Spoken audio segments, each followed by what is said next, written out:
ہم سب جیسا کہ جانتے ہیں کہ ہمارا خالق اللہ ہے، اللہ ہی نے ہمیں پیدا کیا ہے، اسی کی طرف ہم نے لوٹ کر جانا ہے۔ اللہ سبحانہ وتعالیٰ ہماری پیدائش کے بارے میں فرماتے ہیں وَخُلِقَ الْإِنسَانُ ضَعِيفًا، کہ انسان کمزور پیدا کیا گیا۔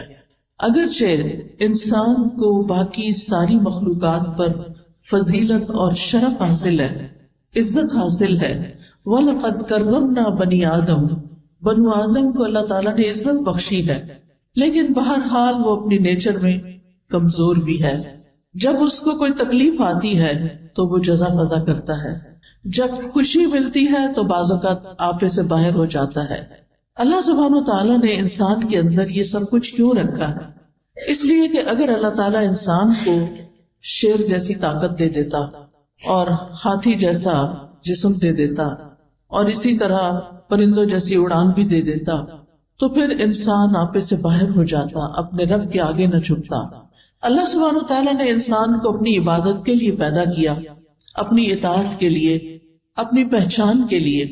وَمَا خَلَقْتُ الْجِنَّ وَالْإِنسَ إِلَّا لِيَعْبُدُونَ، کہ میں نے جن و انس کو اپنی عبادت کے لیے پیدا کیا، اور علماء اس کا معنی یہ بھی کرتے ہیں کہ لِيَعْرِفُونِ، کہ تاکہ یہ مجھے پہچانے۔ باقی تمام کائنات چاہے فرشتے ہوں یا دیگر چیزیں ہوں، وہ اپنے رب کو پہچانتی ہیں، ان کے اندر پروگرامنگ ہی ایسی کی گئی ہے کہ ان کے لیے کچھ مشکل نہیں۔ لیکن انسان کو اللہ نے جو کہ امتحان کے لیے پیدا کیا، اس کی رہنمائی اگرچہ کی، لیکن اس کے ساتھ ساتھ یہ ہے کہ صحیح معنوں میں اللہ کی پہچان اور اس کو پہچان کر، اس کی عظمت کو پہچان کر، اس کی صفات کو پہچان کر اس کے آگے جھک جانا، اپنی خوشی سے، اپنی چاہت سے، اپنی مرضی سے، اپنی چوائس سے، اس میں انسان کی عظمت رکھی گئی۔ یعنی انسان کی عظمت اس میں نہیں کہ وہ خدا بن بیٹھے، انسان کی عظمت اس میں ہے کہ وہ بندہ بن کر جیے۔ انسان اگرچہ عقل رکھتا ہے، اور عقل کی طاقت باقی تمام طاقتوں سے بڑی طاقت ہے، لیکن اس کے ساتھ ساتھ انسان جذبات بھی رکھتا ہے۔ انسان کے اندر خوشی کے، غم کے جذبات بھی ہیں۔ انسان کو اللہ سبحانہ وتعالیٰ نے صرف ہڈیوں اور گوشت پوست کا مجموعہ نہیں بنایا، اس کے اندر روح رکھی، اس کا نفس ہے، اس کا دل ہے، اس کے جذبات ہیں، اس کے خیالات ہیں، اس کی پسند و ناپسند ہے، اس کا اختیار ہے، بہت سی کوالٹیز کے ساتھ انسان کو پیدا کیا۔ لیکن اس کے ساتھ ہی اللہ تعالیٰ نے انسان کو اپنا بندہ بننے کے لیے، اپنی عبادت کے لیے مخصوص کیا کہ یہ اپنی خوشی کے ساتھ میری طرف رجوع کرے۔ چونکہ انسان کمزور ہے، لہذا وہ ہمیشہ اپنے سے بڑی کسی ہستی کا محتاج بھی ہے، جس کا ذکر اللہ تعالیٰ قرآن مجید کی سورۃ فاطر میں کرتے ہیں، یا ایھا الناس انتم الفقراء الی اللہ، اے لوگو تم سب اللہ کے محتاج ہو، واللہ هو الغنی الحمید، اور اللہ وہ تو غنی ہے، قابل تعریف ہے۔ ان یشاء یذھبکم، اگر وہ چاہے تم سب کو لے جائے، ویأتی بخلق جدید، اور نئی مخلوق پیدا کر دے، وما ذلک علی اللہ بعزیز، اور یہ چیز اللہ پر کچھ بھی مشکل نہیں ہے۔ لیکن وہ ہماری کمزوریوں، ہماری کوتاہیوں، ہماری غلطیوں، ہمارے گناہوں، ہمارے جرائم، ہماری ہر چیز کے ساتھ ہمیں زندگی کی مہلت دیتا ہے، توبہ کی توفیق دیتا ہے، اپنی طرف آنے کے مواقع فراہم کرتا ہے۔ لہذا ہم سب کی خوش قسمتی، خوشنودی اور ہماری کامیابی اس میں ہے کہ ہم ہر موقع پر اللہ سبحانہ تعالیٰ کی طرف رجوع کرنے والے ہوں، ہم اسی پر بھروسہ کریں، ہم اسی کا سہارا لیں، ہم اسی سے مانگیں، اسی سے پناہ طلب کریں، غم اور دکھ میں اسی سے فریادیں کریں، اور اسی سے ہم حفاظت مانگیں، اور وہ یہ سب کچھ کرنے پر قادر ہے۔ اللہ سبحانہ تعالیٰ کو انسان کی کمزوری کا اعتراف بہت پسند ہے۔ جب انسان اللہ سبحانہ تعالیٰ کی بارگاہ میں ہاتھ اٹھاتا ہے، جب اللہ سبحانہ تعالیٰ کی بارگاہ میں سجدے میں سر رکھ دیتا ہے، تو جب انسان کا سر زمین پر ہوتا ہے، وہ سب سے زیادہ اللہ کے قرب کا وقت ہوتا ہے، اللہ سبحانہ تعالیٰ کے قریب ہونے کا، اللہ سبحانہ تعالیٰ کے محبوب ہونے کا۔ اور جب انسان ہاتھ اٹھا لیتا ہے تو اللہ سبحانہ وتعالیٰ ان کو خالی نہیں لوٹاتا. وہ اس بات سے شرماتا ہے کہ کسی کا ہاتھ اٹھا ہوا خالی لوٹا دوں. لہذا انسان کو اپنی تمام ضروریات میں، اپنی تمام مشکلات میں، اپنی تمام حاجات میں، اپنی ہر طرح کی پریشانیوں میں اللہ سبحانہ تعالیٰ کی طرف ہی رجوع کرنا چاہیے. اور اسی کا نام توکل ہے. جب انسان اپنی ضروریات میں اللہ کا سہارا لیتا ہے تو اللہ سبحانہ تعالیٰ کا سہارا لینا توکل کہلاتا ہے.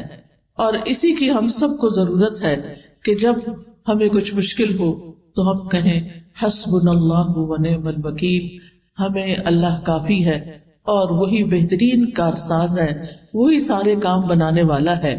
اور جتنا جتنا ہمیں اللہ تعالیٰ کی ذات پر زیادہ یقین ہوگا اور جتنا ہم اللہ سبحانہ تعالیٰ کو زیادہ پہچانتے ہوں اتنا ہی اس کی طرف رجوع بھی زیادہ ہوگا. اس کی طاقت میں ہے، اس کے اختیار میں ہے، اس کی قدرت میں ہے کہ وہ ہم سے ہر اس پریشانی، ہر اس خطرے کو دور کر دے جس سے ہم ڈرتے ہیں، اور پھر اسی کے آگے ہاتھ پھیلائے، اور وہ انسان کے لیے کافی ہے. جب ہم کہتے ہیں حسبنا، ہمیں کافی ہے، یعنی اللہ کی مدد کافی ہے. اور اگر اللہ ہمارے ساتھ ہے، اللہ ہماری مدد کرنے والا ہے، تو پھر ہم تنہا نہیں ہیں. قرآن مجید میں اللہ تعالیٰ فرماتے ہیں وَلِلَّهِ مُلْكُ السَّمَاوَاتِ وَالْأَرْضِ وَاللَّهُ عَلَى كُلِّ شَيْءٍ قَدِيرٌ. آسمانوں اور زمین کا مالک اللہ ہی ہے اور وہ ہر چیز پر پوری قدرت رکھتا ہے. آپ سوچے کہ زمین کی ہر چیز اس کی ملکیت ہے، اصل میں اس کے کنٹرول میں ہے. ہمیں تو اس نے وقتی طور پر اختیار دے رکھا ہے کہ ہم انہیں اپنی مرضی کے مطابق استعمال کریں، ورنہ اصل کنٹرول تو رب ہی کے ہاتھ میں ہے. اور اسی طرح وہ ہر چیز کو، نہ صرف یہ کہ زمین کی، آسمان کو بھی اون کرتا ہے، اس کا کنٹرول بھی اللہ تعالیٰ کے ہاتھ میں ہے. لہٰذا جب کسی بندے کی اسے ضرورت پوری کرنی ہوتی ہے تو اسے کسی کا مشورہ نہیں چاہیے، کسی کی سفارش نہیں چاہیے.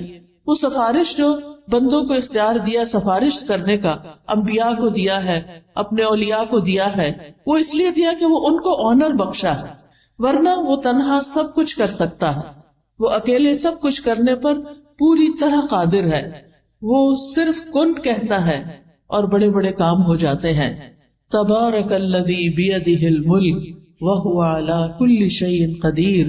بہت برکت والا ہے وہ کہ تمام بادشاہی صرف اور صرف اس کے ہاتھ میں ہے اور وہ ہر چیز پر پوری قدرت رکھتا ہے. رب المشرق والمغرب لا الہ الا ہو فاتخذہ وکیلا. وہ مشرق اور مغرب کا رب ہے، اس کے سوا کوئی معبود نہیں، لہذا اسی کو اپنا کارساز بنائیے. معاملات کی تدبیر کرنے میں بھی وہ یکتا ہے، اسے کسی کے مشورے کی ضرورت نہیں. ہر طرح کے خزانوں کا مالک وہ ہے.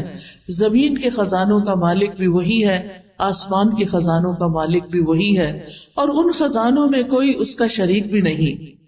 ابو ذر غفاری رضی اللہ عنہ سے روایت ہے کہ نبی صلی اللہ علیہ وسلم اپنے رب تبارک و تعالی سے روایت کرتے ہیں کہ بے شک وہ فرماتا ہے اے میرے بندو، تم سب گمراہ ہو سوائے اس کے جسے میں ہدایت دوں، پس تم مجھ سے ہدایت مانگو، میں تمہیں ہدایت دوں گا.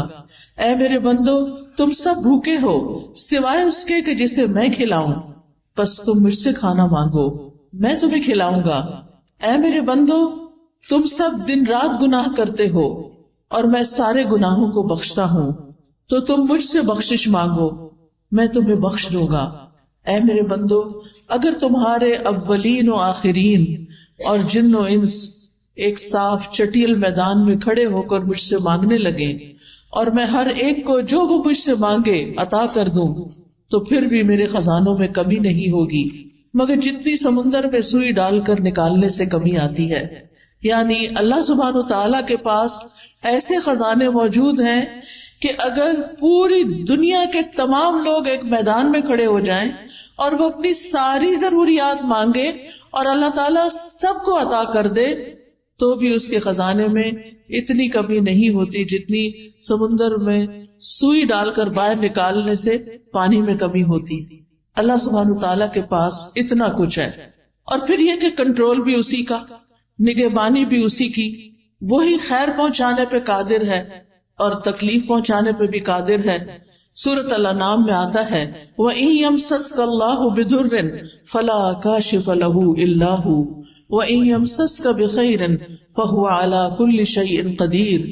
اور اگر اللہ تجھے کوئی تکلیف پہنچائے تو اس کے سوا کوئی دور کرنے والا بھی نہیں، اور اگر وہ تجھے کوئی بھلائی پہنچائے تو وہ ہر چیز پر پوری طرح قادر ہے، یعنی وہ ایسا کر سکتا ہے، ہر طرح کے نفع اور نقصان کا مالک ہے. نبی صلی اللہ علیہ وسلم نے فرمایا جان رکھو اگر ساری امت مل کر بھی تمہیں نفع پہنچانا چاہے تو وہ تمہیں نفع نہیں پہنچا سکتی سوائے اس کے جو اللہ نے تمہارے لیے لکھ دیا، اور اگر ساری دنیا کے لوگ مل کر تمہیں کوئی نقصان دینا چاہیں تمہیں کوئی نقصان نہیں دے سکتا سوائے اس کے جو اللہ نے تمہارے لیے لکھ دیا، جو تمہارے مقدر میں ہے، تمہارے امتحان کے لیے، تمہاری آزمائش کے لیے. وہ تو پہنچے گی تکلیف، لیکن ادروائز انسان تمہارے خلاف کتنی بھی سازشیں کرے وہ کامیاب نہیں ہو سکتے سوائے اس کے کہ اللہ کا اذن ہو کہ کسی بندے کو اس نے کیسے آزمانا ہے. کیونکہ کائنات کی ہر چیز پر حکم اسی کا چلتا ہے، تمام معاملات اسی کی طرف لوٹ کر جاتے ہیں. کلمہ کن کا صرف وہ اکیلا مالک ہے، اس کی طاقت اور قدرت کے بغیر کچھ بھی ممکن نہیں. اسی لیے ہم کہتے ہیں لا حول ولا قوت الا باللہ. نہ کسی دکھ کو، غم کو، پریشانی کو دور کرنے کی طاقت کسی میں ہے، اور نہ ہی کوئی نیکی کرنے کی اور خیر حاصل کرنے کی قوت کسی میں ہے سوائے اس کے کہ جو اللہ کرے. اور اللہ کے سوا کوئی اور کسی چیز کا حقیقی مالک نہیں. آج ہمارے پاس جو کچھ ہے، کوئی سونا چاندی ہے، کوئی روپیہ پیسہ ہے، اولاد ہے، گھر ہے، جو بھی چیزیں ضروریات زندگی کی اللہ نے ہمیں دے رکھی ہیں، یہ بس وقتی طور پر ہے، بس چند دن کے لیے ہیں. جو ہی ہماری آنکھ بند ہوگی سب کچھ یہیں چھوڑ کے جانا ہے، اور جب دنیا کا آخری انسان بھی ختم ہو جائے گا تو پھر صرف اللہ ہی کی ذات باقی ہوگی. وَلِلَّهِ مِيرَاثُ السَّمَاوَاتِ وَالْأَرْضِ. آسمانوں اور زمین کی ساری میراث، ساری وراثت تو صرف اللہ ہی کی ہے. سب نے چھوڑ کر جانا ہے، ساتھ کسی نے کچھ نہیں لے کے جانا. اصل حقیقی مالک تو وہی ہے، لہذا اس کے سوا سارے سہارے کمزور ہیں. بعض اوقات ہم انسانوں کو اپنا سہارا سمجھتے ہیں. ایک عورت یہ سمجھتی ہے کہ اس کا شوہر اس کے لیے سب کچھ ہے، بڑی ہو جاتی ہے، شوہر چھوڑ کے جاتا ہے تو وہ سمجھتی ہے اولاد ہی سب کچھ ہے. لیکن آپ نے دیکھا ہوگا کہ بعض لوگوں کے ایسے یہ سہارے ہیں ہی نہیں، شادی ہی نہیں ہوئی، یا ہوئی تو شوہر ساتھ چھوڑ کے چلا گیا، یا دنیا میں بھی ہے تو ساتھ چھوڑ کے چلا گیا ہے، بچے ہیں تو وہ اپنی اپنی دنیا میں مشغول ہے. تو پھر باقی کون ہے ہمارے لیے؟ ہمارا رب ہی تو ہے. اور اگر ہمارا اس کے ساتھ تعلق درست ہو جاتا ہے، ہمارے دل میں رب کی محبت ہر چیز سے زیادہ ہو جاتی، تو پھر کبھی ہمیں تنہائی کا احساس بھی نہیں ہوگا. ہر معاملے کے اندر ہمیں پھر پورا یقین ہوگا کہ وہ ہے جو ہمارا کام بنا دے گا. اور اللہ سب کا بنا دیتا ہے، وہ روزی پہنچاتا ہے، وہ ضروریات پوری کرتا ہے، وہ مشکلات آسان کرتا ہے. اور اس معاملے میں ایک مومن اللہ پر توکل کرتا ہے. توکل کیا ہوتا ہے؟ کہ اپنی بے بسی کا اظہار کرنا اور اپنے علاوہ کسی اور پر اعتماد کرنا. اور سب سے بڑا اعتماد کے قابل تو صرف ہمارا رب، جس نے ہمیں پیدا کیا، وہی جس کی طرف ہمیں واپس جانا ہے.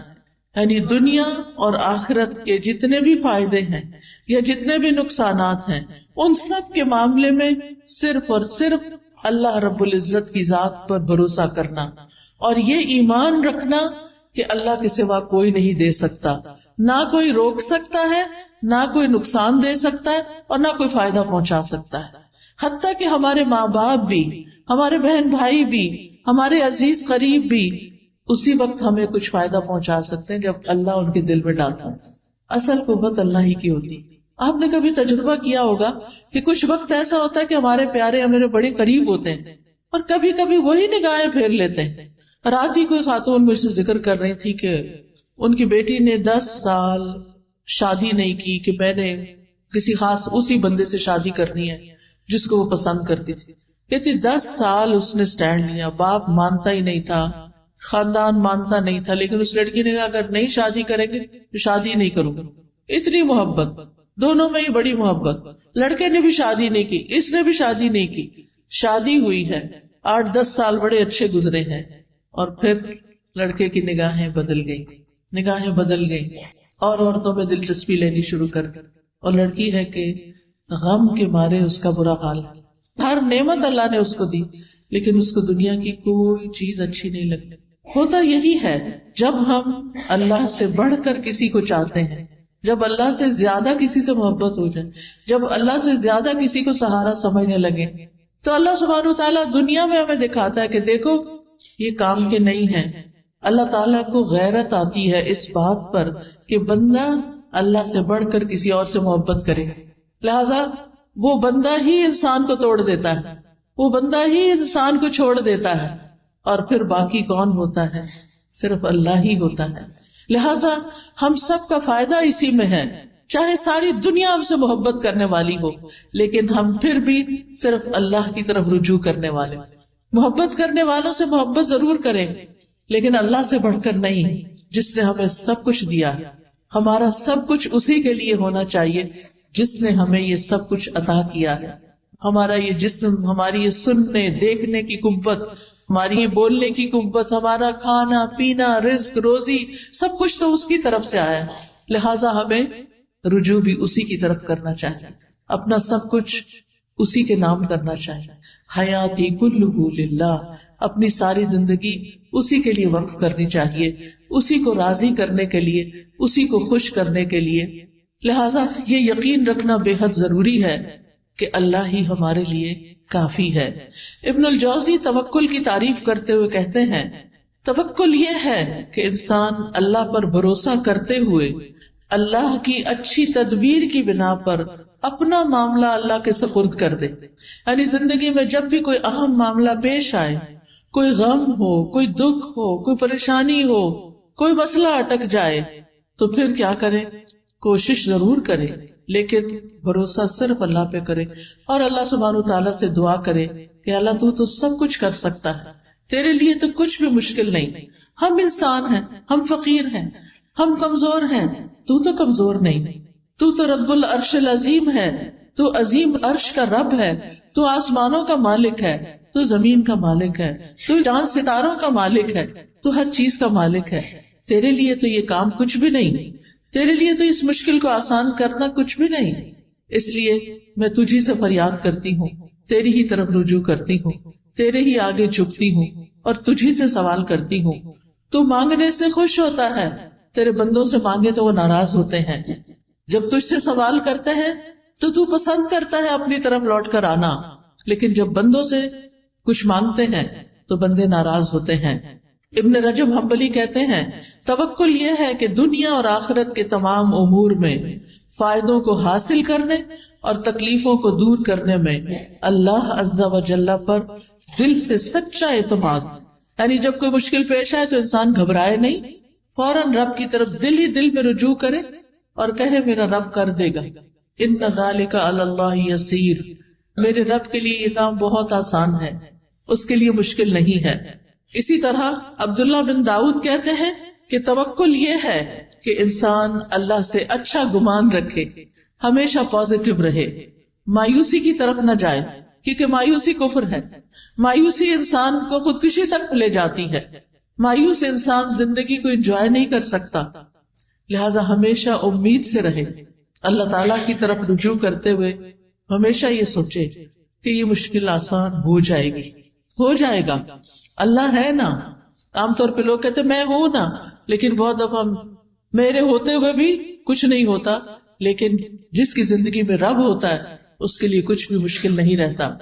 شقیق بن ابراہیم کہتے ہیں، توکل اللہ کے وعدے پر دل کا مطمئن ہونا ہے، کہ اللہ نے وعدہ کیا نا کہ میں تمہاری پکار سنتا ہوں، میں تمہاری دعائیں سنتا ہوں، تو پھر اطمینان رکھیں کہ وہ اس نے سن لی ہے، اور وہ ایک وقت آئے گا، ایک دن آئے گا کہ وہ پوری ہو جائے گی۔ وہ العزیز ہے، الحکیم ہے۔ العزیز کا مطلب ہے کہ وہ غالب ہے، قادر ہے، ہر چیز کر سکتا ہے، لیکن اس کے ساتھ حکیم ہے، وہ صرف ہماری مرضی کے مطابق نہیں چلتا، وہ پوری کائنات کو چلا رہا ہے، وہ پوری کائنات کو سامنے رکھ کر جو چیز ہمارے فائدے کی ہوتی ہے، جس وقت وہ ہمیں ملنی چاہیے وہ اس وقت دیتا ہے۔ بعض اوقات آپ دیکھیں انسان اللہ سے دعا کرتا ہے اور چاہتا ہے کہ بس میں اٹھوں مصلی سے اور میرا کام ہو جائے، اور کئی دفعہ ہو بھی جاتا ہے لیکن کئی دفعہ نہیں ہوتا۔ اب اس میں ہم دیکھتے ہیں کہ یوسف علیہ السلام بچے تھے، ابھی بالکل ابتدائی عمر تھی ان کی، اپنے والد سے جدا کر دیے گئے۔ وہ کتنا روتے تھے ان کے لیے، اور ان کے دل میں یہ یقین تھا کہ میرا رب میرے بچے کو واپس لائے گا، لیکن رب کب واپس لائے؟ 40 سال کی۔ اس 40 سال میں یوسف علیہ السلام کی کیسی کیسی تربیت نہیں ہوئی، کیسی کیسی ان پہ آزمائشیں نہیں آئیں۔ کبھی وہ کنویں میں پھینکے گئے، اور کبھی وہ مصر کے بازار میں بک گئے، اور کبھی وہ زلیخا کی طرف سے آزمائش میں مبتلا ہوئے، اور کبھی وہ قید خانے میں 9 سال تک بند رہے۔ ان سارے مرحلوں سے خوش اسلوبی سے گزرتے ہوئے جب وہ مصر کے بادشاہ بنے تو اللہ تعالیٰ نے ان کو واپس لوٹا دیا، اپنے باپ سے ملے۔ اب کس شان سے ان کے والد آتے ہیں، کس شان سے ان کے بھائی آتے ہیں کہ ان سب کو اپنے تخت پر بٹھاتے ہیں اور بھائی ان کے سامنے جھک جاتے ہیں۔ یہ ایک وقت چاہیے تھا ان کو واپس لوٹانے کے لیے کہ اللہ سبحانہ وتعالیٰ کے فیصلے زیادہ بہتر ہوتے ہیں۔ بعض اوقات ہم یہ چاہتے ہیں بس ہمارا بچہ ہمارے پاس ہی رہ کے ادھر ادھر نہ جائے، پتہ نہیں اس کو کیا ہو جائے گا، لیکن جو اللہ پہ بھروسہ کرتے ہیں وہ بھیج دیتے ہیں۔ میں نے تو اللہ کے حوالے کیا، اللہ نے یوسف علیہ السلام کی حفاظت کی تھی، پورے مصر میں ایک بھی ان کے سوا مسلمان نہیں تھا، اللہ حفاظت کرے گا۔ موسیٰ علیہ السلام کی والدہ نے کیا کیا تھا؟ دودھ پیتے بچے کو باسکٹ میں ڈال کے سمندر کے حوالے کر دیا۔ کوئی آسان نہیں تھا، لیکن توکل نہ ہوتا تو ایسا نہ کر سکتی۔ ہر شخص کی زندگی میں ایسے مرحلے آتے ہیں کہ جب اس کو اپنا بچہ، اپنی پیاری چیز، اپنی قیمتی چیز اپنے پاس سے نکال کے اللہ کے حوالے کرنا پڑتی۔ ایسے میں بڑے بڑے ڈیسیژن جو رسک پر مبنی ہوتے ہیں انسان صرف اس وقت لے سکتا ہے جب اللہ پہ توکل کرتا ہے۔ ابراہیم علیہ السلام کو آپ دیکھیے کہ کس طرح ان کے لیے آگ کا الاؤ تیار کیا گیا، آگ کا الاؤ تیار کیا گیا، اور جبریل علیہ السلام آتے ہیں کہ میری ہیلپ چاہیے، کہتے ہیں حسبی اللہ و نعم الوکیل، میرے لیے اللہ کافی ہے اور وہ بہترین کارساز ہے۔ اور کس طرح اللہ تعالیٰ نے آگ کو گل و گلزار بنا دیا۔ وَقُلْنَا يَا نَارُ كُونِي بَرْدًا وَسَلَامًا عَلَىٰ إِبْرَاهِيمَ، ہم نے کہا اے آگ ابراہیم کے لیے ٹھنڈی ہو جا اور سلامتی والی ہو جا۔ اور کس طرح اس آگ میں جا کر بھی وہ صحیح سلامت نکل آئے۔ یہ ان کا اللہ کی ذات پر مکمل بھروسہ تھا۔ انسان کسی ایسی بیماری میں مبتلا ہو جائے کہ جس سے شفا کی امید نہ ہو، پھر بھی امید نہ چھوڑے، کیونکہ شفا تو اللہ کے ہاتھ میں نا، وہ سب کچھ کر سکتا ہے۔ اور کئی بار ایسے ہوتا ہے کہ کومے میں جانے کے بعد کئی دن تک، مہینوں تک بے ہوش رہنے کے بعد لوگ ہوش میں آتے ہیں اور سال ہر سال کو جیتے بھی ہیں۔ سبحان اللہ، یہ اللہ کے کام ہے، یہ معجزات اللہ تعالیٰ ہمیں دکھاتا ہے کہ اللہ تعالیٰ کے لیے کچھ بھی مشکل نہیں۔ زکریا علیہ السلام نے کس طرح ساری زندگی امید نہیں چھوڑی اور اللہ تعالیٰ سے مانگتے رہے، اور کس بڑھاپے میں کہ ان کے سارے بال سفید ہو چکے تھے، ان کی بیوی بھی بانجھ تھی، کیسے اللہ نے ان کو یحییٰ علیہ السلام جیسی اولاد عطا کی۔ کیا دکھایا؟ اللہ سب کچھ کر سکتا ہے، اللہ بوڑھی عورت کو بھی اولاد دے سکتا ہے، اللہ تعالیٰ کے لیے کچھ بھی مشکل نہیں، رب کے لیے کچھ بھی مشکل نہیں۔ لہٰذا جب کبھی مشکل میں آئے، جب کبھی تکلیف ہو تو اللہ کی طرف رجوع کریں۔ اللہ تعالیٰ کی کفایت جو ہے وہ عام بھی ہے اور خاص بھی ہے۔ عام کفایت یہ ہے کہ عام لوگوں کو زندگی کے معاملات میں، دین دنیا کے معاملات میں جو پریشانیاں ہوتی ہیں ان میں اللہ تعالیٰ ان کے لیے کافی ہو جاتا ہے، ان کو فائدہ بھی پہنچاتا ہے اور ان سے نقصان بھی دور کرتا ہے۔ لیکن خاص کفایت ایسی ہے کہ جس میں اللہ تعالیٰ اپنے متقی اور متوکل بندوں کی ایسی کفایت کرتا ہے جس سے اللہ تعالیٰ ان کے مشکل ترین معاملات کو بھی آسان کر دیتا ہے۔ جیسے نبی صلی اللہ علیہ وسلم کے لیے اللہ تعالیٰ نے فرمایا یا ایھا النبی حسبک اللہ ومن اتبعک من المؤمنین، اے نبی آپ کے لیے اور ان مومنوں کے لیے جو آپ کے حکم پہ چلتے ہیں اللہ ہی کافی ہے۔ وہ اس دور کے مومنوں کے لیے بھی ہے، وہ آج کے مومنوں کے لیے بھی ہے، اور یہ خاص کفایت ہے، یعنی آپ کو بھی اللہ کافی ہے، اور جو آپ کو فالو کرے، آپ کے پیروکار ہوں، جو اللہ کی عبادت کرے، جتنا جتنا وہ اللہ کے بارے میں اچھا گمان رکھتے ہیں اسی گمان کے مطابق اللہ تعالیٰ ان کی مدد کرتا ہے. وہ آتا ہے نا حدیث میں کہ میں بندے کے ساتھ اس کے گمان کے مطابق معاملہ کرتا ہوں. تو اگر ہمارا گمان یہ ہو کہ اللہ تعالیٰ سب کچھ کر سکتا ہے، اللہ تعالیٰ کے لیے کچھ بھی مشکل نہیں، اور اس کے ساتھ ساتھ ہم اس سے امید بھی رکھتے ہیں، دعائیں بھی کرتے ہیں، اس کی عبادت بھی کرتے ہیں، اس کے آگے جھکتے بھی ہیں، اس پہ توکل کرتے ہیں، اس سے تقوی کرتے ہیں، تو الیس اللہ بکاف عبدہ، کیا اللہ اپنے بندے کے لیے کافی نہیں؟ بالکل کافی ہے، اور وہ سب کچھ کر سکتا ہے. تو یاد رکھیے زندگی کے معاملات میں، زندگی کی مشکلات میں اللہ پر بھروسہ رکھنا، اللہ پر توکل کرنا ہم سب پر واجب ہے. یہ ایمان کا تقاضا ہے، یہ دل کی عبادت ہے. توکل دل کی عبادت ہے کہ میرا دل اطمینان میں ہو، مشکل سے مشکل وقت میں اطمینان میں ہو، میرا رب ہے وہ کرے گا. اور توکل سے بڑا کوئی مقام نہیں ہے. یعنی توکل ایمان کا خلاصہ ہے.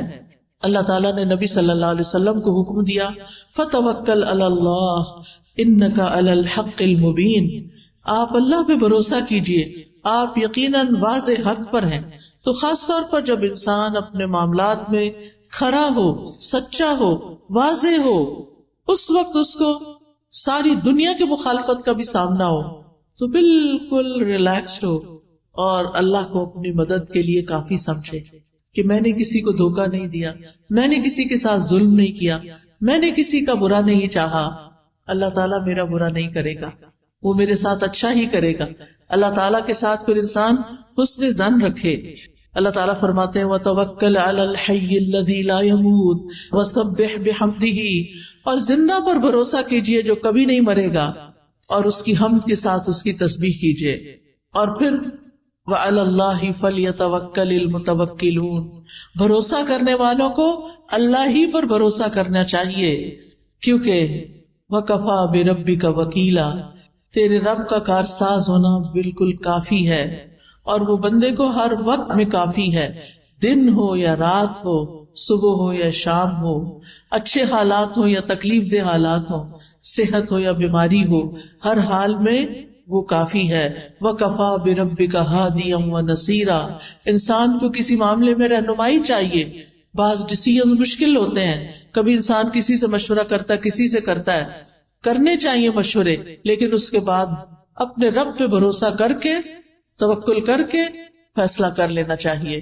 کیونکہ اگر توکل کی کمی ہو تو انسان کے اندر کمزوری ہوتی ہے اور وہ زندگی میں آگے نہیں بڑھ سکتا، خود بھی پریشان رہتا ہے اور دوسروں کو بھی پریشان رکھتا ہے. اور یاد رکھیے یہ توکل ایمان کی علامت ہے. وَعَلَى اللَّهِ فَلْيَتَوَكَّلِ الْمُؤْمِنُونَ، توکل بڑھتا کیسے ہے؟ جب انسان اللہ تعالیٰ کو پکارتا ہے، اس سے دعا کرتا ہے، اس کا ذکر کیا جاتا ہے تو اس ذکر کو توجہ سے سنتا ہے، اس کی یاد پر اس کا دل کانپ اٹھتا ہے، وہ قرآن کی آیات پڑھتا اور سنتا ہے. لہذا ہر حال میں اللہ سبحانہ تعالیٰ پر بھروسہ. ہم انبیاء کی زندگی کو دیکھتے ہیں.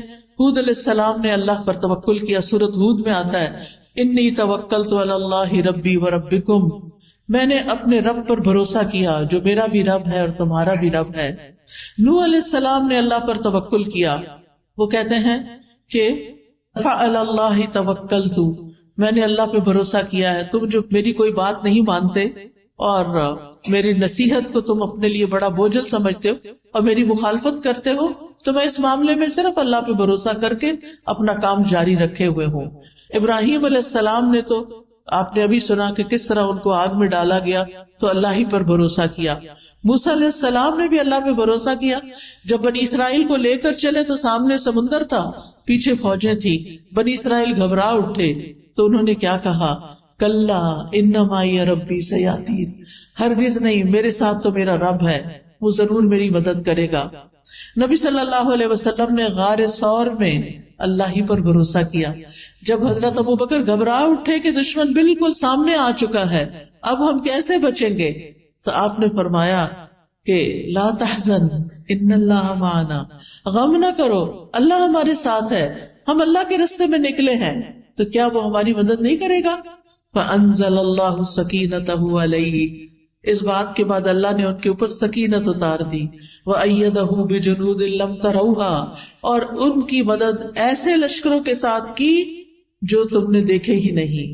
وَجَعَلَ كَلِمَةَ الَّذِينَ كَفَرُوا السُّفْلَىٰ، اور کافروں کی بات کو اللہ نے نیچا کر دیا. وَكَلِمَةُ اللَّهِ هِيَ الْعُلْيَا، اور اللہ ہی کی بات سب سے اونچی بات ہے. وَاللَّهُ عَزِيزٌ حَكِيمٌ، اور اللہ غالب ہے مگر حکمت والا ہے، وہ اپنے سارے فیصلے حکمت کی بنیاد پہ کرتا ہے. پھر اسی طرح آپ دیکھیں کہ چھوٹے کام ہوں یا بڑے کام، مثلا آپ مہمان آ رہے ہیں گھر میں، کھانا بنانا ہے، بہت سا کام ہے، بہت سا. بعض اوقات ہم بہت پینک ہو جاتے ہیں، پھر چڑچڑے ہو جاتے ہیں، پھر ڈانٹ ڈپٹ بھی کرنے لگتے ہیں، کبھی نوکروں پہ، کبھی بچوں پہ، کبھی شوہر پہ، کبھی جو سامنے آ جائے. کیا ہے؟ کام بہت ہے. کام ہے لیکن کام ڈاؤن ہو کر بھی یہ کام ہو سکتا ہے، اور شور مچا کے بھی یہ کام ہو سکتا ہے. اب یہ تو ہماری چوائس ہے نا کہ ہم کیا کرتے ہیں. اگر ہمارا اپنے رب پہ توکل ہے اور پھر ہم سمجھتے ہیں کہ میں تو کام کروں گی، اپنا کرواؤں گی بھی، لیکن توکل میرا رب پر ہے، ٹھیک اس کام کو وہی کرے گا اور رب کرتا ہے، تو آپ دیکھیں گے کہ آپ بالکل ریلیکس ہو جائیں گے، اسی کام کو آپ انجوائے کرنے لگیں گے.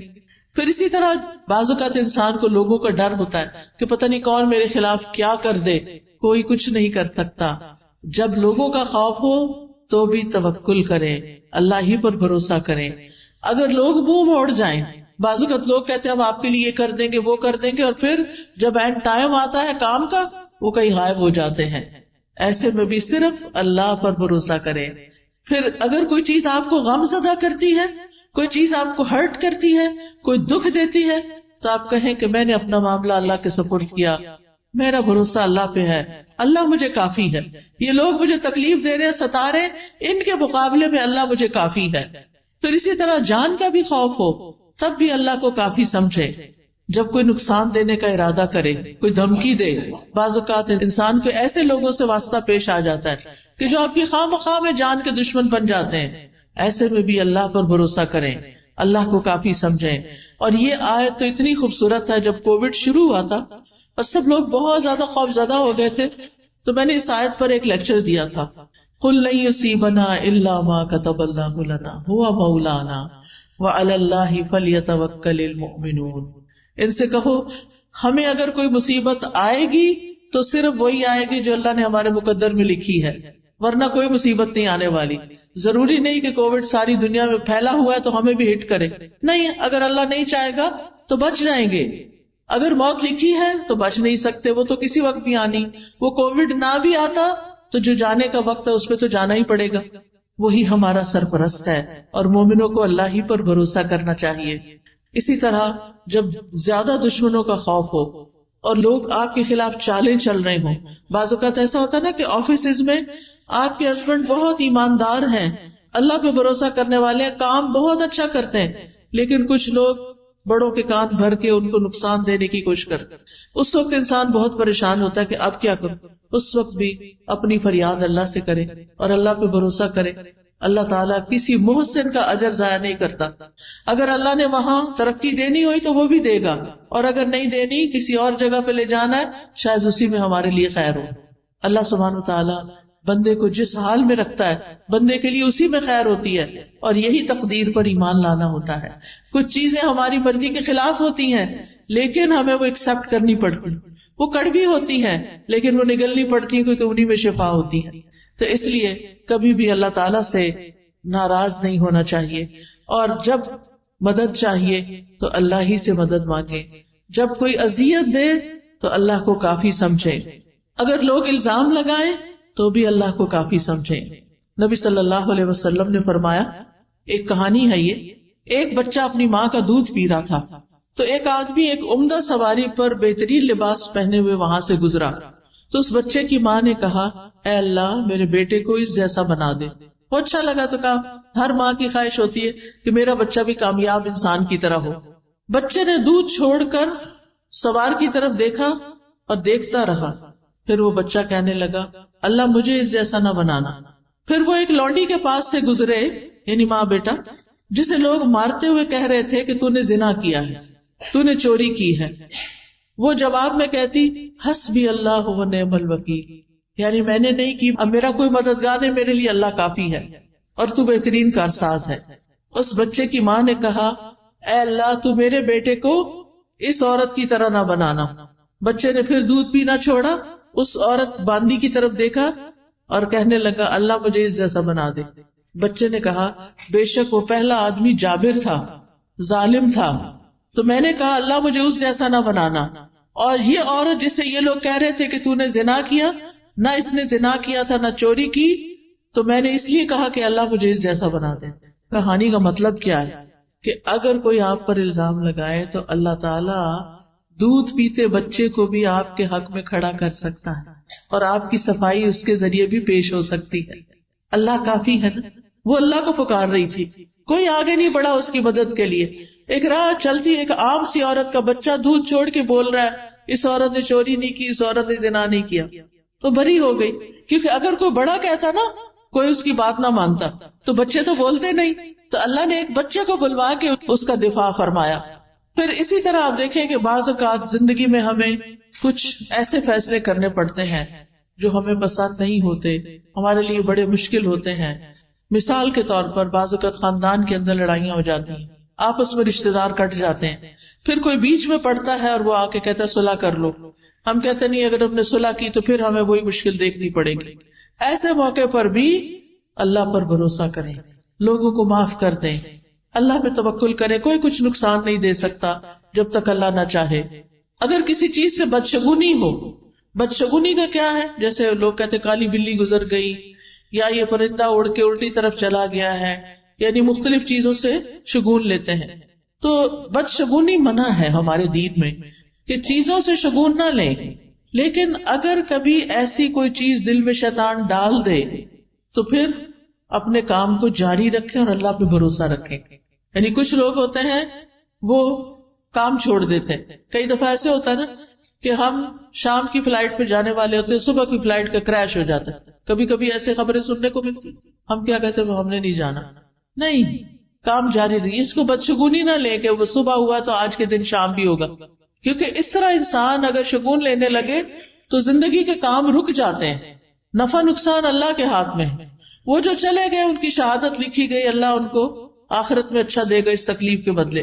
لیکن ہمیں ایسی چیزوں سے بدشگونی نہیں لینی. اسی طرح ہمارے معاشرے میں افسوس کے ساتھ کہنا پڑتا ہے اگر کسی عورت کی طلاق ہو گئی ہے یا کوئی عورت بیوہ ہو گئی تو اس کو اپنی شادی پر نہیں آنے دیتے, یا مہندی پہ نہیں آنے دیتے, یا جو بھی کوئی اور پروگرام ہوتے ہیں کہتے ہیں کہ نہیں یہ سہاگن نہیں ہے. آپ دیکھیے کیا آپ نے کسی کی زندگی کا ٹھیکہ لے رکھا ہے. اس کا شوہر فوت ہو گیا ہے اور وہ اب تنہا ہے, اکیلی ہے, اداس ہے, اسے اب یہ حق بھی نہیں کہ ہم اس کو کسی خوشی میں شریک کر. یہ سوچتے ہیں کہ اس کے قدم آئے تو کوئی مصیبت آ جائے گی. نہیں, ایسا نہیں ہوتا. آپ دیکھیں کتنی دفعہ ایسا ہوتا ہے کہ دنیا میں ایک شخص ہے, اس کو ایک نقصان ہوتا ہے تو 10 فائدے بھی ہو جاتے ہیں, اور وہ آپ کی زندگی میں بڑا مبارک بھی ہو سکتا ہے. پھر اسی طرح اگر کوئی زندگی میں پریشانی ہو جائے تو اس کا حل بھی اللہ سے مانگے. رسول اللہ صلی اللہ علیہ وسلم نے فرمایا جسے انتہائی شدید حاجت آ پڑے اور اس نے اسے لوگوں پہ پیش کر دیا تو اس کی حاجت دور نہ ہوگی, اور جس نے اسے اللہ پہ پیش کیا تو عنقریب اللہ اس کو بے پرواہ کر دے گا. یا تو جلد ہی موت آ جائے گی, دنیا کے بکھیڑوں سے جان چھٹ جائے گی, یا پھر جلد ہی اللہ تعالیٰ اس کو غنی کر دے گا, اس کی ضرورت پوری کر دے گا. اب آخر میں یہ ذکر کرنا چاہوں گی کہ اللہ پہ توکل کرنے کے فائدے کیا ہیں. سب سے بڑی بات یہ کہ جو توکل کرتا ہے اللہ تعالیٰ اس سے محبت کرتا ہے. جس کو اللہ کی محبت مل جائے اسے اور کیا چاہیے. قرآن مجید میں آتا ہے ان اللہ یحب المتوکلین, بے شک اللہ توکل کرنے والوں سے محبت کرتا ہے. پھر اللہ ایسے شخص کو کافی ہو جاتا ہے. سورۃ طلاق میں آتا ہے وَمَن يَتَوَکَّلْ عَلَى اللَّهِ فَهُوَ حَسْبُهُ, جو اللہ پہ بھروسہ کر لیتا ہے اللہ تعالیٰ اس کے لیے کافی ہو جاتا ہے. وَتَوَکَّلْ عَلَى اللَّهِ وَكَفَى بِاللَّهِ وَكِيلًا, اللہ پہ بھروسہ کرے, اللہ ہی کافی ہے کارساز. پھر اللہ کے علاوہ کسی کی مدد کی ضرورت نہیں رہتی. توکل انسان کو بہادر بنا دیتا ہے, توکل انسان کو ترقی کے راستے پہ لے جاتا ہے, وہ اپنے ڈیسیژن آسانی سے کر سکتا ہے. توکل انسان کو مستقبل کے خوف سے بچاتا ہے, وہم میں پڑنے سے بچاتا ہے. شیطان کے مقابلے میں حفاظت انسان کو مل جاتی, کیونکہ شیطان جو ہے وہ انسان کے دل میں وسوسے ڈالتا ہے، خوف ڈالتا ہے. الشیطان یعدکم الفقر، شیطان تم سے محتاجی کا وعدہ کرتا ہے، تم محتاج ہو جاؤ گے، تم غریب ہو جاؤ گے، تمہیں کوئی نہیں پوچھے گا، تمہیں چھوڑ دے گا، تمہارا ہسبینڈ چھوڑ دے گا، فلاں چھوڑ دے گا، فلاں کر دے گا. نہیں، یہ سب شیطان کے وسوسے. یاد رکھیے، ایک چھوٹا سا نسخہ آپ کو بتاتی ہوں. الحمدللہ جس کو بھی بتایا اللہ نے اس کو فائدہ دیا. وہ نسخہ کیا ہے؟ جب دل میں اس طرح کی گھبراہٹ پیدا ہونی شروع ہو، جب دل میں طرح طرح کے وسوسے آئیں، جب دل خوف کا شکار ہو، ہے یہ کام کیسے ہوگا، ایک تو آپ کہیں حسبی اللہ لا الہ الا هو علیہ توکلت وہو رب العرش العظیم. اللہ پہ توکل کر. شیطان جو آپ کے دل کے اوپر اٹیک کر رہا ہے بار بار، اس کو بھگانے کے لیے، دل کی حالت درست کرنے کے لیے 3 دفعہ پڑھیں اعوذ باللہ السمیع العلیم من الشیطان الرجیم من ہمزہ ونفخہ ونفثہ. اعوذ باللہ السمیع العلیم من الشیطان الرجیم من ہمزہ ونفخہ ونفثہ. اعوذ باللہ السمیع العلیم من الشیطان الرجیم من ہمزہ ونفخہ ونفثہ. 3 دفعہ یہ پڑھ کے اپنے دل کے اوپر تھتکارے. ایک ہوتا پونک مانا، خالی پونک نہیں، جیسے تھپ تھپ تھپ ایسے کر کے. انشاءاللہ اگر آپ روز اس طرح کرنا شروع کر دیں، آپ کا دل ٹھہر جائے گا، آپ کو ایک اطمینان اور قرار نصیب ہوگا، اور آپ کے وسوسے دور ہو جائیں گے، آپ کے دل کے خوف دور ہو جائیں گے، آپ کی پریشانیاں دور ہو جائیں گی، اور آپ اپنی زندگی کو انجوائے کر سکیں گے. آپ دیکھیں جو ہمارے پاس بعضوں کا ساری نعمتیں ہوتی ہیں، کھانا بھی ہے، اچھا لباس بھی ہے، زیورات بھی ہیں، گھر ہے، گاڑی ہے، شوہر ہے، بچے، دل پتہ نہیں کہاں ہے. دل میں خوف ہے، دل میں غم ہے، دل میں پریشانیاں ہیں. ان کو نکالنا بڑا ضروری ہے، اس کی صفائی بڑی ضروری ہے. اور یہ صفائی ہوتی ہے شیطان کو باہر پھینکنے سے. اور شیطان ڈرتا ہے اس کلام سے جو میں نے آپ کو پڑھ کے سنایا. آپ یہ کرنا تو شروع کریں، آپ زندگی کو انجوائے کرنے لگیں گے. آج کا ہمارا سفر کافی زیادہ تھا. ہم صبح سویرے جب نکلے ہیں، پہلے گھوٹکی آئے، وہاں لیکچر کیا، پھر وہاں سے سکھر آئے. نیا شہر تھا، یہ بھی نہیں پتا ہوتا نا کتنی دیر میں آ جائے گا، تو وہ ہوتا ہے اچھا ابھی آ رہا، ابھی آ رہا، ابھی آ رہا، ابھی. پھر وہ گاڑی کہیں اور مڑ جاتی. پھر لیکن میں اندر سے بہت ہی خوش تھی، کہتی تھی کہ اللہ کی خاطر ہے نا یہ سفر، اللہ کی خاطر ہے نا. میرا کوئی رشتہ نہیں آپ سے، لیکن مجھے اللہ کی خاطر آپ سے محبت ہے کہ ہم یہاں اللہ کی خاطر جمع ہوئے ہیں. اور اللہ تعالیٰ ان کو جزا دے جنہوں نے اس کا انتظام کیا ہے. اور یہ چیز انسان کو کتنا خوش کر دیتی کہ میں آج ان لوگوں سے ملوں گی جن کو میں نے زندگی میں کبھی نہیں دیکھا. میں آج ان لوگوں کو کچھ خیر کی باتیں بتاؤں گی جن کو میں نے زندگی میں کچھ نہیں دیا. تو یہ چیز جو ہے، شیطان کے وسوسے جب دور ہو جاتے ہیں تو پھر پازیٹیو تھنکنگ شروع ہو جاتی ہے. پھر آپ ہر سچویشن کو انجوائے کرنے لگتے، ہر چیز آپ کو خوش کرنے لگتی، آپ کو تھکاوٹ بھول جاتی ہے، آپ کو سفر کی تکان دور ہو جاتی. میں نے راستے میں اتنا انجوائے کیا کھجوروں کے باغ دیکھ کے، مجھے تو مدینہ ہی یاد آتا رہا. میں کبھی دائیں دیکھتی، کبھی بائیں دیکھتی، مجھے ہوتا تھا یہ منظر غائب نہ ہو جائے کہیں. اتنی خوبصورت سینری. مجھے پہلی دفعہ اس راستے سے سکھر آنے کے لیے پنجاب سے سندھ میں آنے کا اتفاق ہوا ہے، لیکن اتنا خوبصورت لگا ہے. سندھ کی پتہ نہیں کیسی پکچر لوگ پیش کرتے ہیں کہ پتہ نہیں وہاں کیا حالات ہیں، حالانکہ الحمدللہ اللہ نے اتنی نعمتیں دی ہیں، اتنا خوبصورت علاقہ ہے، اتنی یہ گرینری ہے. دریائے سندھ دیکھنے کو ملا. پیچھے میں نے دیکھے سارے دریا سوکھے ہوئے تھے، نہریں سوکھی ہوئی تھی. پہلی دفعہ پانی دیکھنے کو ملا. اللہ کی کس کس نعمت پر شکر ادا کرے انسان. تو خوش ہونے کے لیے بہت سی چیزیں رکھی اللہ نے، بے پناہ مناظر رکھے. آسمان دیکھیں، زمین دیکھیں، درخت دیکھیں، پھل دیکھیں، ریڑیاں بھری پڑی ہیں فریش فروٹ سے. آتے ہوئے ہم نے کہا کہ یہیں سے فروٹ لے جاتے، پتہ نہیں سکھر ہے، پتہ نہیں ملے گا کہ نہیں. لوگوں نے ڈرایا ہوا ہوتا ہے نا، لیکن میں نے کہا کہ یہاں تو اس سے بھی اچھا پڑا ہے، اتنی اچھی اچھی چیزیں. تو بات یہ ہے کہ ہمیں نا جب شیطان ڈراتا ہے تو ہم نعمتوں کو دیکھنا ہی بھول جاتے ہیں. نعمت سامنے رکھی ہوتی ہے، ہمارا دھیان پتہ نہیں کہاں ہوتا ہے، ہم اس پریشانی میں ہی کھوئے ہوئے ہوتے ہیں. تو اس شیطان مردود سے پناہ مانگے، اللہ کی پناہ لیں، اور ان وسوسوں کو دل سے نکالیں. لائف کو انجوائے کریں، لائٹ فیل کیا کریں، ہر سچویشن سے فائدہ اٹھایا کریں. اگر کوئی تکلیف ہو گئی ہے تو صبر کر کے اجر کمائیں، اور اگر کوئی نعمت نظر آ رہی ہے تو شکر کر کے اجر کمائیں. اور مومن کے لیے ہر وقت اجر کمانے کے مواقع ہیں، ہر وقت، اللہ یہ کہ وہ اپنے آپ کو خود ہی اذیت میں مبتلا رکھے اور صرف پریشانی کی بات سوچتا رہے. اللہ سبحانہ وتعالیٰ ہمیں بچے دیتا، اگر ایک بچہ نہ ہماری بات مانے تو 5 بچوں کی فرما برداری ہمیں سمجھ ہی نہیں آتی. اگر 5 سیٹلڈ ہیں، اپنے گھروں والے ہیں، لیکن چھٹا جو ہے نا پڑھ نہیں رہا، تو بس سارا وقت اسی کی کڑن کڑن کڑن. نہیں، اس سے باہر نکلیں، اس کا ایک وقت ہے، یہ بھی ٹھیک ہو جائے گا. دعائیں زیادہ کریں اس کڑنے اور جلنے کی بجائے. اور یہ کہ بچے بات نہیں مان، دیکھیں ہم اپنا بچپن یاد کریں، ہم بڑے فرما بردار تھے، ہم نے بھی تو ماں باپ کو ستایا ہوگا نا. تو یہ مکافات کی دنیا ہے، دنیا میں پھر اللہ تعالیٰ دکھاتا بھی ہے، اور اس میں صرف صبر کی ضرورت ہے. وقت آنے پہ یہ ٹھیک ہو جائیں گے. ان معصوموں سے اچھی امیدیں رکھیں، ان کے سامنے خیر کی بات کریں، کبھی منفی بات نہ کریں، کبھی نیگیٹو بات نہ کریں، اچھا کردار پیش کریں کہ نہیں ٹھیک ہو جائے گا، اچھا ابھی نہیں، اچھا آ جائے گا. امتحان میں کم نمبر ہے، اچھا نیکسٹ ٹائم ہم اور ٹرائی کریں گے، کوئی بات نہیں. کچھ ماں باپ تو پیچھے پڑ جاتے ہیں، A+ اور A* اور پتہ نہیں کیا کیا بنا دیا گیا، یہ کیوں نہیں آیا تمہارے دوست کا کیوں آ گیا. کئی بچے خودکشی تک کر لیتے ہیں. یہاں تک میں نے سنا ہے کہ ان کے ماں باپ جن کے کبھی خوش نہیں ہو کے دیتے، ظاہر ہے ماں باپ کی شکل دیکھ کے بچہ خوش ہوتا ہے. جب ماں باپ کو خوشی نہیں وہ کسی وقت دیکھتا تو اس کے لیے زندگی میں کیا رہ جاتا ہے. لہٰذا بہت ضروری ہے کہ ہم توکل کرنا سیکھیں اور مستقبل کے خوف سے بچیں، اور وہم اور بدشگونی اور ان چیزوں سے اپنے آپ کو بچائیں. کیونکہ رسول اللہ صلی اللہ علیہ وسلم نے فرمایا نحوست پکڑنا شرک ہے، اور ہم میں سے کوئی نہیں جس کو وہم لاحق ہو جاتا ہے کہ ہاں یہ چیز ایسے ہوگی تو پتہ نہیں اب کیا ہوگا، مگر اللہ توکل کے ذریعے اس چیز کو ختم کر دیتا ہے. یعنی ان وہموں، وسوسوں اور ان چیزوں کا، منفی سوچوں کا علاج اللہ پہ توکل ہے. اور توکل کرنے والوں کے لیے آخرت میں بہت بڑا اجر ہے. سورۃ النحل میں اللہ تعالیٰ فرماتے ہیں وَلَأَجْرُ الْآخِرَةِ أَكْبَرُ لَوْ كَانُوا يَعْلَمُونَ الَّذِينَ صَبَرُوا وَعَلَىٰ رَبِّهِمْ يَتَوَكَّلُونَ. اور آخرت کا اجر تو بہت بڑا ہے، کاش وہ لوگ جانتے ہوتے. یعنی جن لوگوں نے صبر کیا اور اپنے پروردگار پہ بھروسہ کرتے ہیں، ان کے لیے بہت بڑا اجر ہے، ان کے لیے جنت ہے.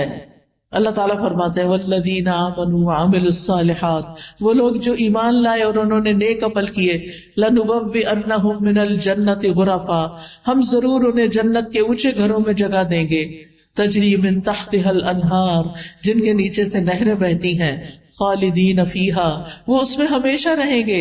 نعم اجر العاملین، عمل کرنے والوں کا اجر کتنا اچھا ہے. الذین صبروا وعلی ربہم یتوکلون، کون ہے یہ عمل کرنے والے؟ جو صبر کرتے ہیں اور اپنے رب پر بھروسہ کرتے ہیں. یہ زندگی کی گاڑی بھروسے پر ہی چلتی ہے، لہٰذا اللہ کو تھام لیں، اللہ سے اپنا تعلق مضبوط کر لیں، اللہ کی کتاب کو تھام لیں، اللہ کی کتاب کو سمجھ کر پڑھیں. ایسے لیکچرز، ایسی کلاسز، ایسے استاد ڈھونڈیں کہ جو آپ کو اللہ سے جوڑ دیں، جو آپ کو زندگی گزارنے کا ڈھنگ سکھا دیں، جو اس کتاب ہدایت سے آپ کو جوڑ دیں. تو اللہ سبحانہ تعالیٰ سے دعا ہے کہ اللہ تعالیٰ ہم سب کو کمزور سہاروں کو چھوڑ کر اللہ کا مضبوط سہارا پکڑنے کی ہمیں توفیق عطا فرمائے. ہم اپنی ساری امیدیں اللہ ہی سے وابستہ کرنے والے، ہم ہر مشکل اور پریشانی کا حل اللہ ہی سے مانگتے ہیں، اسی کے آگے گڑ گڑاتے ہیں، اسی پر بھروسہ کرتے ہیں، اور پھر اسباب بھی اسی کے اذن سے اختیار کرتے ہیں، کیونکہ اسباب کا اختیار کرنا توکل کے منافی نہیں ہے. تو حسبنا اللہ ونعم الوکیل، حسبی اللہ لا الہ الا ہوا علیہ توکلت وہو رب العرش العظیم. ربنا علیک توکلنا والیک انبنا والیک المصیر. اللہ اللہ ربی لا اشرک به شیئا، اعوذ بکلمات اللہ التامات من شر ما خلق، اعوذ بکلمات اللہ التامات من غضبہ وشر عباده ومن همزات الشياطين وان يحضرون. رب اعوذ بك من همزات الشياطين واعوذ بك رب ان يحضرون. اللهم اني اسالك العافيه في الدنيا والاخره، اللهم اني اسالك العفو والعافيه في ديني ودنياي واهلي ومالي. اللهم استر عوراتي وآمن روعاتي، اللهم احفظني من بين يدي ومن خلفي وعن يميني وعن شمالي ومن فوقي وأعوذ بعظمتك أن أغتال من تحتي. یا رب العالمین، یا ارحم الراحمین، یا ذا الجلال والإکرام، اللهم صل وسلم على سیدنا محمد صلی اللہ علیہ وسلم. یا اللہ یا رحمان یا رحیم، تو ہم سب پر اپنی رحمت نازل فرما۔ یا اللہ ہمیں توکل کرنا سکھا دے، ہمیں اپنے پر بھروسہ کرنا سکھا دے، ہماری مشکلات کو آسان کر دے، ہمارے دکھوں، درد، تکلیفوں اور پریشانیوں کو دور کر دے۔ یا اللہ ہمیں ہر طرح کے شرک اور بدعت سے نجات عطا فرما۔ یا اللہ ہمیں صحیح رستے کی ہدایت عطا فرما، ہمیں اپنا کلام سمجھنے کی توفیق دے۔ اللہ ہمارے لیے قرآن کو سمجھ کر پڑھنا آسان کر دے۔ یا اللہ ہمیں کتاب ہدایت سے جوڑ دے۔ یا رب العالمین تو ہمیں اس دنیا کی تکلیفوں سے اور آخرت کی تکلیفوں سے محفوظ رکھ۔ یا اللہ تمام بیماروں کو صحت عطا فرما، ہم سب کے بچوں کو ہدایت عطا فرما، ہم سب کے دکھ درد دور فرما دے۔ جتنی بہنیں یہاں آئی ہیں ان کے دلوں میں جو دعائیں ہیں، جو حاجات ہیں، جو ضروریات ہیں، اے میرے پیارے رب تو ان سب کی ضروریات کو پورا کر دے، ان کی حاجات کو پورا کر دے، ان کی سب مشکلات کو آسان کر دے۔ ربنا تقبل منا انك انت السميع العليم وتب علينا انك انت التواب الرحيم